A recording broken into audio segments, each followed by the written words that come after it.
Nita o ngapelu konge tele ngakona ha shone la nyane la bawa ko phyatjo nida shone phyatjo dala ero be ha ko ashung be ha ko amyat lo khom le lo so de akha ma lu bwa ya la da ha kudo jaung ya la kudo kaung mu ne achain ma kaung me ne akudo ne achain kaung ne so yin kudo jaung ya de bawa ko alaga taung pyu phit lai da akudo ri ne so yin da ashung paw twa bi lo so lo tani rin shung na ma bu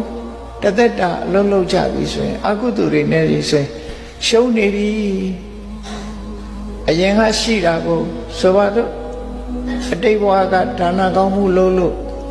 di bwa ma chana jwe wa de di bwa ja do me me lyo yo dana kaung mu ri ma lo buရှိလာတဲ့ပစ္စည်းကိုသုံးလို့ဖြုံးလို့ပျော်လို့ပါလို့နေတယ်ဆိုလို့ရှိရင်အဲ့ဒီပုဂ္ဂိုလ်မျိုးကိုဝိသခာเจ้าအမကြီးကခေါ်တယ်အဟောင်းစားနေတာဟာလို့ခေါ်တယ်အဟောင်းစားနေအစ်စ်မလုပ်ဘူးအဟောင်းစားတယ်လို့ခေါ်တယ်အဲ့ဒီအဟောင်းစားနေတဲ့ပုဂ္ဂိုလ်ကမကြခင်အဟောင်းကကုံသွားလို့ရှိရင်အစ်စ်နဲ့အစာမထိုးနိုင်တဲ့အတွက်ကြောင့်ဆင်းရဲဒုက္ခနဲ့ကြုံရတယ်ပေါ့ဒါကြောင့်မို့ကိုယ်ဘဝကိုအကုသိုလ်တွေကများနေသလားသို့မဟုတ်ကုသိုလ်တွေကများနေသလားတနေ့တာအချိန်စရာနဲ့ကြည့်ပြီးတော့အကုသိုလ်တွေကများပြီဆိုရင်ဒီဘဝရှုံးပြီတာမှတ်ပြီကုသိုလ်တွေကများပြီဆိုမှအမြတ်ထွက်လိမ့်မယ်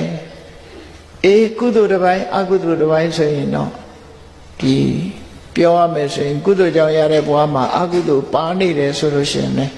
အမျက်မရှိပဲနဲ့လုံးလုံးနေရတယ်လို့အထိပ္ပယ်ရောက်ပြန်တယ်။ဒါကြောင့်မို့ကုသိုလ်များများရမှဘဝဟာအမျက်ထွက်နိုင်တယ်ပေါ့။